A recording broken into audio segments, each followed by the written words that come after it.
Assalamualaikum warahmatullahi wabarakatuh. Jadi ya kali ini penulis berkeluh kesah ya. Harusnya di atas meja kalau soal ini, tapi yo kayak gak sempat. Jadi penulis bahasnya ya wis sambil naik motor, mohon maaf.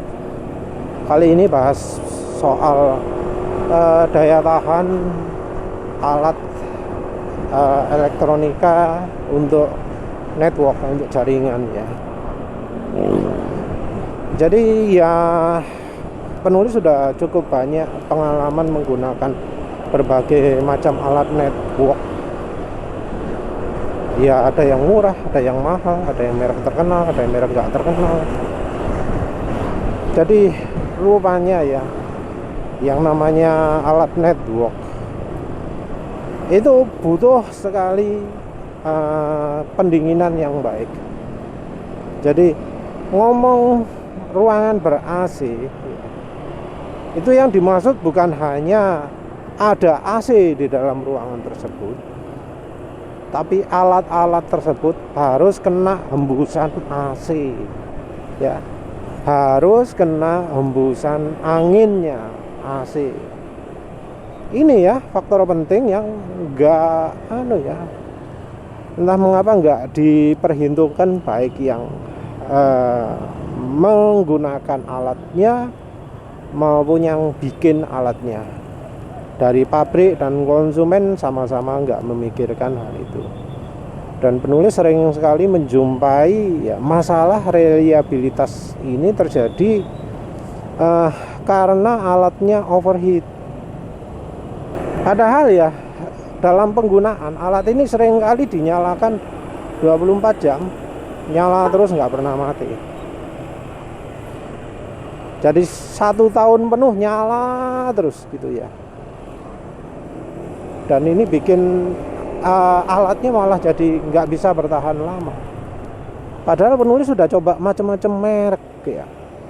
Untuk switch penulis menggunakan merek ya Cisco ada, TP-Link, D-Link, Tricom, HP, Tenda, banyak lah merek gitu ya. Mulai dari yang tipe rumahan, casing plastik, casing logam, ada merek Intel juga. Waktu dulu masih produksi switch Intel ya. Dan ya sering kali masalah-masalah itu timbulnya karena overheat. Kebanyakan memang ya alat-alat switch itu nggak ada pendinginnya. Tapi overheat juga terjadi pada yang ada pendinginnya. Jadi entah mengapa yang namanya pendingin itu cuma diterapkan pada power supply saja. Sementara chip utama itu enggak didinginkan. Ini juga termasuk juga DV recorder ya, untuk kamera CCTV itu makin parah juga. Ada kipas tapi diarahkan ke power supply, padahal yang butuh kipas kalau di DV recorder itu adalah hard disk. Sementara itu kalau di switch yang butuh kipas itu adalah chip utamanya. Jadinya penulis ketika barang baru ya datang ya, mau dipakai menggantikan gitu, langsung bongkar, langsung lubangi ya. Dilubangi di bagian yang ada chipsetnya. Jadi chipsetnya itu paling enggak kalau panas kena udara luar. Penulis sendiri ingin ngambil cara yang lebih lebih menjamin lagi, yaitu dengan ngasih heatsink ya. Cuma ya penulis nggak punya stok heatsink kecil saya. Kalau ada heatsink, penulis pakai heatsink pasti di masing-masing switch itu. Karena kalau dioperasikan 24 jam gak kuat itu. Jadi kerusakan sering terjadi karena overheat yang terlalu lama. Kalau mungkin cuma sebulan nggak masalah, tapi berbulan-bulan pasti rusak. Posisinya juga dalam ruangan yang suhunya juga sebenarnya nggak terlalu tinggi ya, seperti malam harinya Surabaya lah, 30 derajat Celcius. Nah, yang bikin panas itu adalah karena panasnya itu tidak bisa lari kemana-mana. Karena apa? Dalam casing tertutup, panasnya itu ngendon terus di dalamnya. Itu bikin sangat panas sekali.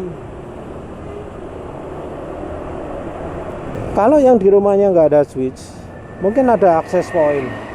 Nah, itu sama saja. Jadi akses point pun butuh pendinginan ekstra. Di rumah ada merek Oppo itu sih. Sembuh merek Oppo, tapi di rumah itu ada modemnya internet pakai fiber. Bentuknya aneh-aneh gitu. Nah, itu ya, kalau misalnya dibiarkan saja, pasti akan makin lama makin panas. Dan kalau panas, cirinya itu jarak jangkaunya jadi berkurang. Jadi ya, karena rumah penulis sekarang kan ada tingkat 2. Nah, di tingkat 2 itu jadi sinyalnya kecil sekali atau bahkan hilang. Nah, solusinya apa coba? Solusinya adalah dikasih kipas di bagian itu, bagian luarnya. Kipas dinyalakan dalam waktu 5 menitan, langsung sinyalnya bagus lagi. Dan ada juga di kantor merek Xiaomi 3C ya kalau nggak salah, pokoknya yang 100 Mbps. Nah, itu penulis pasang ya, kondisi normal, penulis berdirikan jauh dari tembok. Jadi kan desainnya switch itu kan ada yang ngawur ya, goblok guys. Bagian kisi-kisinya itu ditaruh di bagian bawah, yang atasnya nutup total. Nah, itu kalau diposisikan dalam kondisi yang menurut desain bakal overheat. Yang desainnya bodoh ini nggak cuma Xiaomi saja ya, di kantor juga ada Apple Play apa ya, yang untuk access point juga merek Apple, dalamnya ada hard disknya, bisa dipakai untuk sharing data. Nah, itu juga sama desainnya, atasnya itu tertutup total, angin-angin cuma ada di samping atau bawah. Kalau yang merek Apple ini, karena ada hard disk, yang jebol hard disknya dulu. Tapi ya dari sisi sambungan wifi-nya juga bermasalah juga. Kalau sudah panas, pasti lambat, pasti malfungsi. Jadi penulis untuk dua-duanya ya, yang Xiaomi ataupun Apple, penulis kasih pendingin. Oh ya, yang masalah Xiaomi itu koneksinya jadi lambat juga. Jadi seperti Apple Oppo sih. Jenenge Oppo, Apple Port atau apalah wis. Jadi ada Apple, ada Xiaomi. Kalau sudah panas jadi lambat. Lambat koneksi internet, lambat wifi-nya. Kalau pingin dingin harus dikasih pendinginan yang baik, atau dimatikan, atau kasih kipas. Repot wis kayak gitu ya. Anehnya kok, kenapa ya dari pabrikan kok nggak merancang yang awet, yang bisa dipakai lama seperti itu ya. Jadi seakan-akan dari pabriknya itu nggak pernah melakukan uji lapangan. Bahkan yang kayak merek Cisco ya, regane larang kan, cukup mahal kan, yang ala switch kecil itu 600-an atau piro gitu. Padahal kalau merek lain ya 150 ono. 600 apa 800? 900 bolali. Jadi merek Cisco pun nggak reliable. Tentu Cisco-nya kalau yang versi murah itu bukan buatan Cisco ya. Rebranding merek opo ngono lah, lali ya. Secara konstruksi ketok api. Tapi masalahnya terjadi sama, overheat. Ada TP-Link yang casingnya logam.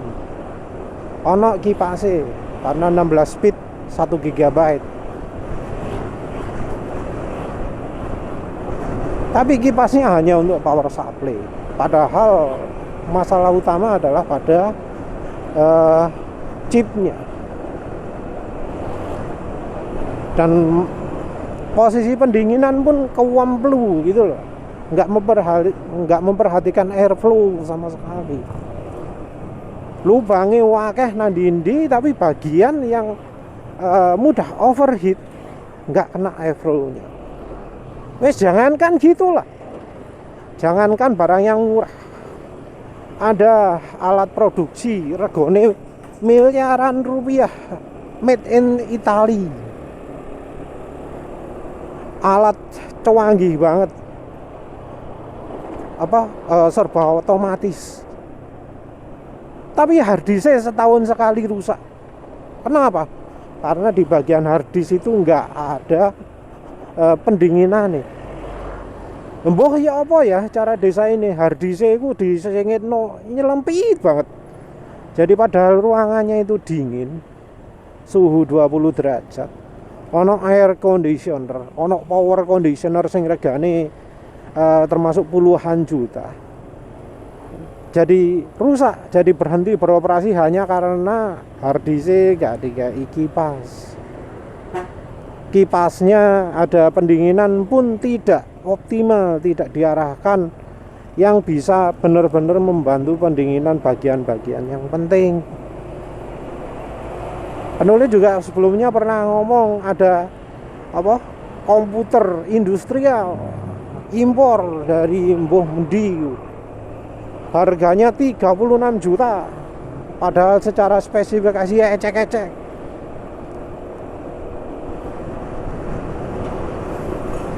Barang mahal ya. Tapi pendinginannya lagi-lagi jadi masalah. Harddisknya gak dikai kipas, chipsetnya gak dikai kipas, pendinginan dari prosesor pun kacau gitu. Entah ya, kayaknya sekarang ini produksi ya alat elektronik ini gak mikiri reliabilitas lagi. Mereka desain pokok asal desain, nggak berdasarkan pengalaman. Jadi kayaknya untuk kantor mereka, untuk kantor produksi mereka, nggak pakai alat mereka sendiri. Jadi ya mereka nggak tahu kelemahan-kelemahan dari alat mereka itu. Harusnya untuk chipset itu pakai heatsink, CPU-nya dikasih heatsink, bagian IC utamanya dikasih heatsink. Kalau heatsink kurang dikasih kipas. Kipasnya juga harus memperhatikan arah udaranya. Dibuat sehingga udara panas itu bisa keluar. Tapi ya sayangnya enggak ya. Jadi ya terpaksa lah untuk mereka-mereka yang sering ya kok koneksi internetnya lemot, kok jadi jarak jangkaunya sinyalnya berkurang, kalau punya akses point ya di rumah kasih kipas. Ya apa caranya kipasnya wes? Mau kipas 220 volt, mau kipas 12 volt, wes sekarep. Kipas 12 volt itu ya anggap adaptornya 10.000, kipasnya 10.000, 20.000. Lek kipas 220 volt ya larang. Mungkin mulai dari 35.000 kipas kecil sampai 70.000 kipas besar. Pokoknya apa caranya ada pendinginan di chipsetnya. Dan pendinginan ini juga nggak harus 24 jam. Dibuat misalnya sehari 2 kali lah. Jadi misal malam nyalakan kipasnya sebentar 5 menit, terus pagi nyalakan kipasnya 5 menit, wes gitu loh, nggak perlu lama-lama. Karena kalau lama-lama kipasnya sing jadi masalah, kipasnya sing rusak duluan. Ya wes lah, itu aja ya. Warah kok pabrikan sekarang elektronik gitu. Ini penulis juga belum bicara soal TV, belum bicara soal elektronik lain. Yang jelas ya, kalau ingin awet alatnya, listrik itu harus dimatikan ketika nggak dipakai. Jadi ya TV jangan 24 jam nempel terus, nyala terus, cabutan listriknya kalau nggak dipakai biar awet. Karena selagi nancep itu bakal ada pemanasan listrik. Ya wes lah, itu saja. Terima kasih sudah menonton. Assalamualaikum warahmatullahi wabarakatuh.